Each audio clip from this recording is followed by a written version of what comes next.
캐롤라이나 카발리 감독님의 신작 아만다가 도착 예정입니다. 이 영화는 8월 23일에 개봉 예정인데요. 저는 운 좋게 조금 일찍 만날 수 있었습니다. 그런데 사실 신작이라는 수식어는 다소 이상한 표현일 것 같습니다. 왜냐하면 아만다는 카발리 감독의 장편 데뷔작이니까요. 이렇게 데뷔작임에도 불구하고 이 영화는 제79회 베니스 국제영화제, 제47회 토론토 국제영화제에 공식 초청되었고요. 이탈리아 빌럼 영화제에서 최우수 영화상을 수상하기도 했습니다. 물론 영화제 초청이 작품의 품질을 100% 담보한다고 말할 수는 없을 텐데요. 그럼에도 불구하고 어느 정도 미학적 우수성을 입증받았다고 볼 수는 있겠죠. 조금 더 파보니까요. 로튼토마토에서 100% 극찬을 받았다는 기사도 있더라고요. 그러니까 기대할 만한 이력을 꽤 많이 보유한 작품인 것이죠. 결론부터 말씀드리겠습니다. 저는 아만다 좋았습니다. 이 작품에 대한 첫인상은 영화가 참 젊다라는 것이었는데요. 영화가 전체적으로 몽환적인 느낌도 있었고요. 사이키델릭하기도 했습니다. 솔직히 말씀드리면 저는 영화의 시대적 배경도 명확치 않더라고요. 그나마 이런 대사가 있긴 한데요.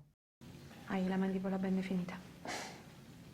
Grazie, anche se insomma la mia mandibola non è che sia proprio ben definita. The Rock ce l'ha definita.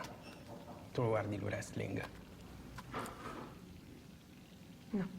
Ah, io ogni volta che vedo la mandibola di Dwayne Johnson mi sento tipo una ragazzina di 12 anni.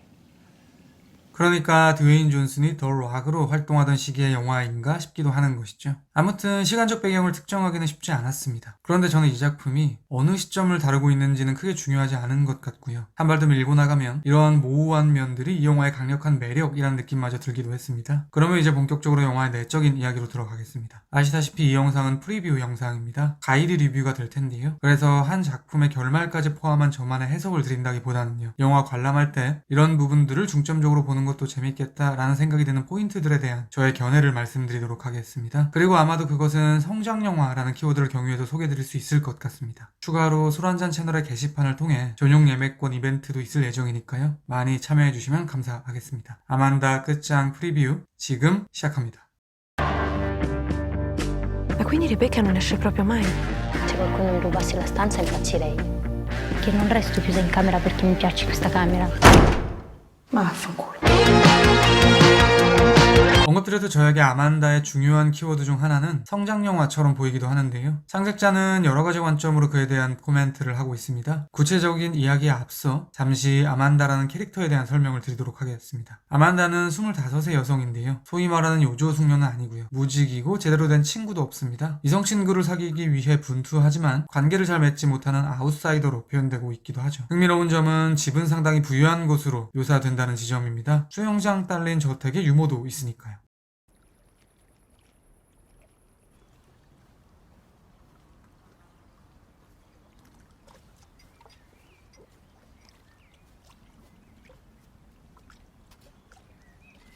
그럼에도 불구하고 명확한 이유는 잘 모르겠지만 자신만의 어떤 가치관이 있기 때문인지 혹은 가족과 부대끼는 것이 싫은 것인지 그녀는 허름한 호텔 같은 곳에 독립해서 지내고 있습니다. 이뿐만 아니라 부르주아라는 표현을 하며 식구들을 비난하지만 동시에 부모님이 주시는 부를 어느 정도 누리고 사는 모순적인 인물이기도 하죠. 아무튼 아만다는 가족, 친구, 이성 등등 주변 모든 이들과의 관계가 원활하지 않은 캐릭터인 것입니다. 그러니까 아만다는 보편적인 한 여성의 성장영화라기보다는요. 아싸의 성장영화라는 표현이 더욱 적절할 것 같습니다. 그런데 사실 아만다는 극화된 캐릭터일 것이고요. 조금 털어내고 본다면 결국 그녀의 모습은 우리들의 자화상처럼 느껴지기도 하는 것이죠. MBTI 이기고 싶은 아이 혹은 그 반대, 핵인세가 되고 싶은 아싸 혹은 그 반대, 관종이고 싶지만 또 너무 도드라지고 싶지는 않은 모순적인 사람들 모두 아만다와 결이 유사하겠죠. 저도 마찬가지고요. 그런 관점에서 이 작품은 완전히 나와는 동떨어진 삶을 사는 인물의 이야기라는 태도로 관람을 하기보다는요. 그 안에서 나를 발견하는 방식으로 영화를 관람하면 왠지 모를 위로가 되기도 합니다.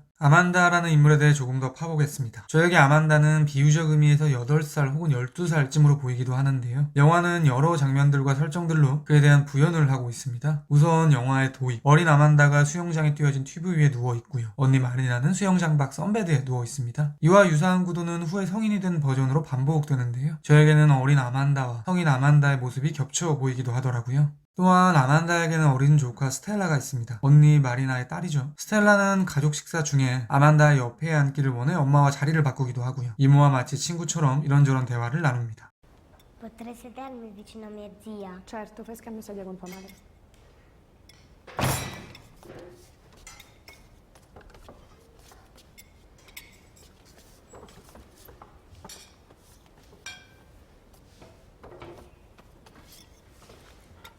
Come va?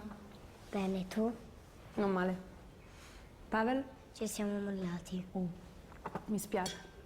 Sai, queste cose capitano sempre nelle relazioni a distanza.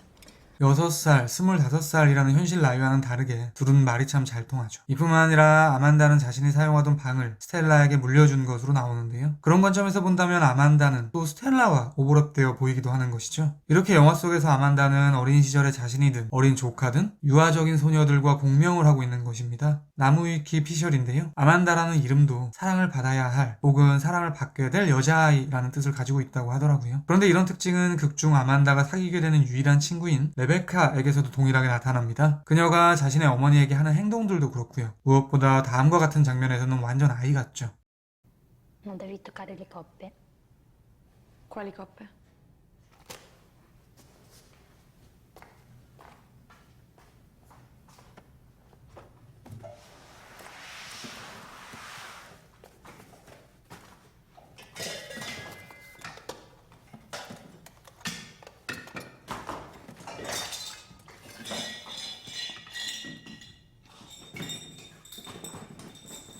그러니까 제 생각에 아만다는 두 어른 아이의 성장 영화라는 관점으로 접근해서 보면 조금 더 이해되는 부분이 많지 않을까 싶은 것이죠. 앞서 제가 과거 아만다가 지내던 방을 이제는 스텔라가 사용한다는 이야기를 드렸는데요. 저에게 이 작품은 방이라는 공간이 흥미롭게 작용하는 영화처럼 보이기도 합니다. 무엇보다 이야기 자체가 그렇죠. 이렇게 말할 수 있을 것 같습니다. 아만다는 자신의 방으로부터 독립한 아만다가 레베카의 방으로 들어가는 영화다. 방뿐만이 아니라 작품 속에서 여러 특이한 공간들도 많이 나오는데요. 그것이 영화의 서사와 어떻게 상호작용하고 있는지를 생각해보면서 이 영화를 관람하신다면 조금 더 풍부한 감상이 되지 않을까 싶기도 합니다. 그중 하나만 말씀드리겠습니다. 그것은 레베카라는 이름을 경유해서 설명이 가능할 것 같은데요. 영화 좋아하시는 분들이라면 이 이름을 듣고 당연히 히치콕의 고전 걸작 레베카를 떠올리실 것 같습니다. 레베카의 레베카와 아만다의 레베카는 자신의 공간에 어떤 의미로든 영향력을 끼치고 있다는 측면에서 유사하죠. 사실 아만다라는 이름도 특성 영화를 생각나게 하는데요. 저는 장피에르준의 아멜리아가 뇌리를 스치더라고요. 우선 아만다와 아멜리에라는 이름도 왠지 비슷하고요. 두 여성 모두 자신만의 독특한 세계를 갖고 있다는 점에서도 교집합이 있습니다. 둘 모두 이성 친구를 쫓고 있다는 점도 동일하죠. 즉 아만다는 큰 형식에서부터 작은 요소들까지 그냥 넘어가는 법이 없는 섬세하게 직조된 영화인 것입니다. 그중 어떤 키워드를 가지고 이 작품을 접해도 풍부한 감흥을 얻을 수 있겠다라는 생각이 들기도 하더라고요. 그렇다면 아만다의 성장은 어떻게 결론 지어지게 되는 것인가? 그것은 결국 영화의 처음과 끝을 비교해보면 될 텐데요. 그러니까 유아적이던 아만다는 어떻게 변하였는가? 짝을 찾던 아만다는 어떤 짝을 만나게 되는가? 혹은 만나지 못하게 되는가? 이렇게도 볼 수 있습니다. 감독은 스테레오타입의 성장으로 끝맺음을 하고 있는가? 아니면 자신만의 의식으로 결말에 도착하는가? 이런 질문들에 대해 저는 저만의 답을 냈는데요. 굉장히 다양한 담론이 오갈 수 있는 지점이라고 생각해서요. 다른 분들은 또 어떤 견해를 가지실지 궁금해지기도 합니다. Sai perché non fai mai niente, Amanda? Perché sei troppo impegnata a non fare niente. Ok, vado adesso. Ci sto provando, Marina. Pensi sia... 제가 보기에 아만다의 화면 속 면면은 전반적으로 일반 대중영화의 공법을 따르고 있지는 않은 것 같습니다. 화면의 구도, 직선적인 동선, 카메라 앞에 근접해 있는 인물들 등등을 보면요. 웨스 앤더슨의 영화들이 생각나기도 하더라고요. 예를 들면 근작 애스트로이드 시티 같이요. 그러니까 이 영화는 전공법이 아닌 자신만의 개성으로 직조된 작품이라는 뜻인데요. 이러한 형식적인 특징 역시도 마이웨이를 걷는 아만다 캐릭터와 착붙하기도 합니다. 방금 거론한 형식들 중에 저는 특히 프레임을 수직으로 가로지르는 동선이 흥미로웠는데요. 이 작품에는 아만다가 화면을 향해 걸어오거나 저 멀리 멀어지는 장면들이 꽤 많습니다. 예를 들면 이런 장면이 있겠죠.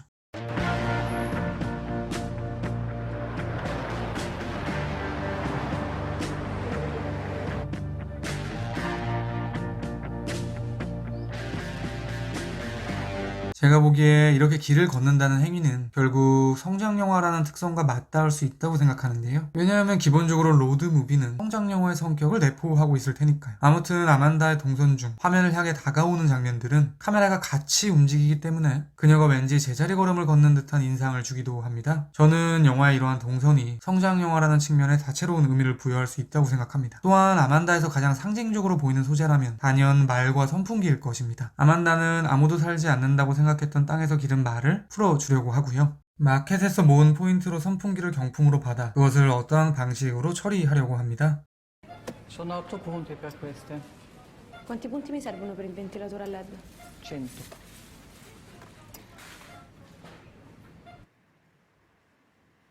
piaciuto tantissimo. 줄이 매달린 말과 코드가 말려있는 선풍기, 형상적으로 유사하죠. 저는 이 두 소재만큼은 선명하게 창작자의 의도가 들어가 있다고 생각하는데요. 아만다가 이 소재들을 어떻게 다루는지를 보면서 그것이 무엇을 의미할지 풀어내보는 것도 재밌을 것 같습니다. 아무튼 너무 당연한 이야기지만 지금까지 제가 말씀드린 부분들은 이 영화가 품은 요소들 중 극히 일부일 것이고요. 아마 실제로 관람하신다면 더 많은 흥미로운 면면들을 발견하실 수 있을 것 같습니다. 그리고 서두에 말씀드렸듯 아만다 전용 예매권 이벤트 진행할 예정이니까요. 많이 참여해주시면 감사하겠습니다. 아만다에 대한 제 별점과 한 줄 평은 영화 개봉 후 공개할 예정입니다. 제가 100% 확답을 드리지는 못하겠지만 아마도 다음 리뷰는 지금 보여드릴 이 영화가 되지 않을까 싶습니다. 그리고 당연한 이야기지만 그 어떤 영화라 해도 언제나 영화는 제 리뷰보다 무조건 위대합니다. 들어주셔서 감사합니다.